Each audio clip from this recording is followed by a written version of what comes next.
The time when the agricultural development, what we call the wheat revolution or the green revolution, started in mid-60s, the technology transfer was relatively a very easy job. The local Indian wheat varieties at that time was giving about 800 kilograms per hectare over a period of 140 days of growth. When the new technology came in and the new wheat varieties, he was able to get about 4 tons over the same duration. This 400% jump is visible to the common eye, and the villagers got easily convinced of the changes that are impending and adopted it in a very rapid way. Then came the second phase sometime in 70s and 80s with the access to irrigation, with the access to better round of fertilizers. So once the farmer got some money out of the 60s and 70s varietal change and improvement, he invested it in his farm, and therefore he was able to grow more than one variety. But ever since mid-90s, we feel that there is a third generation of knowledge necessities coming in, which is very important if we have to take agriculture further. India is an agrarian economy. 80% of the people live in rural area. 65% of the employment opportunity comes from agricultural sector. 76% of the farmers are small and marginal farmers.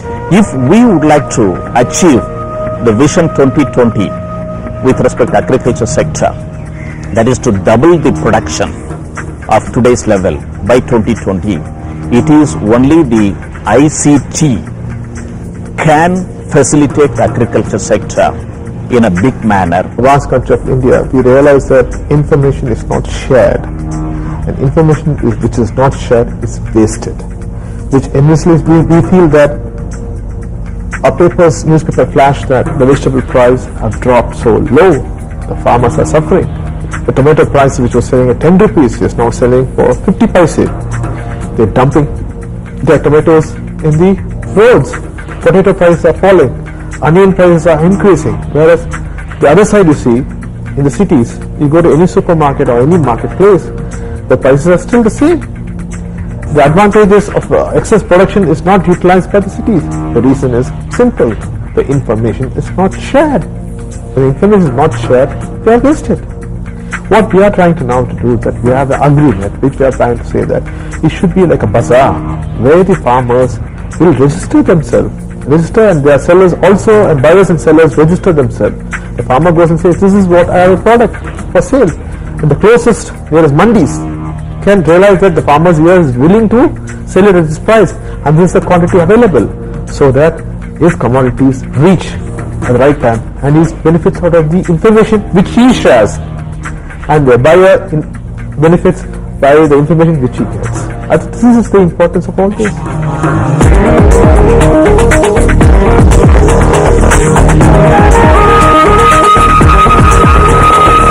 AgMarkNet scheme is part of a reforms program which we are trying to implement in the marketing sector. It has multiple aims. The most important is when farmer takes his produce to the market, he is not sure what is the best price or not. Second thing is, in our country, markets are far too dispersed all over the country, and there is no way of knowing for the farmers as to what prices possibly he could have obtained if he had taken his goods to another market. This scheme aims to interconnect all the markets in the country and bring on one platform, the prices ruling.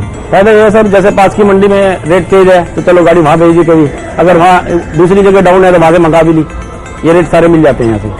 Today we have seen this success of AgMarkNet story. It is now has been connected with the 735 markets, with another 1,000 markets going up to December, and with a roadmap to 7,000 wholesale markets and 32,000 rural markets. The information technology has to play a leading role in bringing holistic approach for sustainable agriculture development in the country. It is going to be a unique portal which is in public-private partnership. Now we have even tied up with commodity exchanges They are showing their futures market rates. Spot prices are available.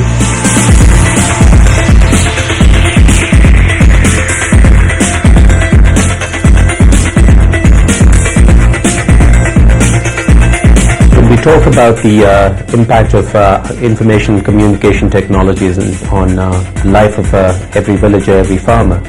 AgMarkNet is a terrific example of how you put more money in every farmer's pocket.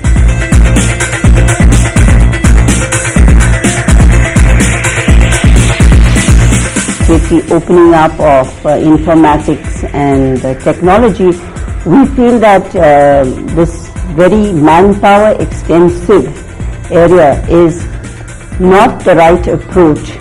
So we have to have a wider reach. So it was decided that we should have use information technology to start reaching out to the farmers directly. In order to do that, we devised a system of call centers located all over the country, and we have about 114 seats.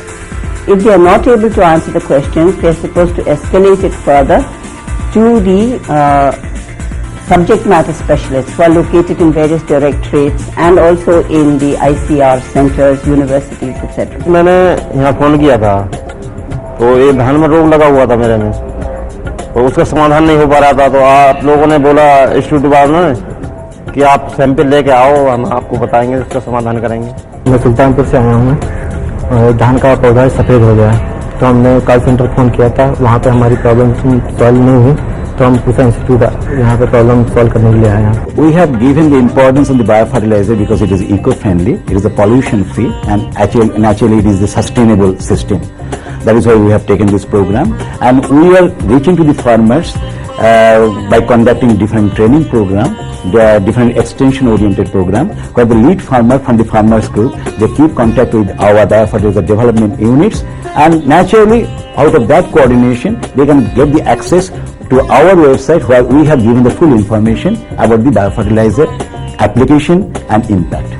The third green revolution, as we see, will be not in terms of tonnage production. It will be a value-added economic value dimension that will be added to the farmer's output. This was opening up of a dialogue of knowledge sharing between those who have knowledge and those who are seeking knowledge. And this gradually has evolved into the requirement of the ICT for the farmers. In this changing scenario, marketing of agriculture produce is the real challenge. Today farmers know what to produce, how to produce, and they are capable of producing whatever market needs. What really farmer need to know is there a market, what sort of prices he will get for what he is investing. The next green revolution is going to be driven by higher value realization from the output from farmers, and I think this is going to be dependent on timely information, better access to markets, and better value for their products. By 2012, it is expected that India will have agricultural resources information system in place for operational and benefiting Indian farmers. To achieve Vision 2020, the farmers will have 8 years of gestation period to get benefit from informatics-led agriculture through the agricultural resources information system.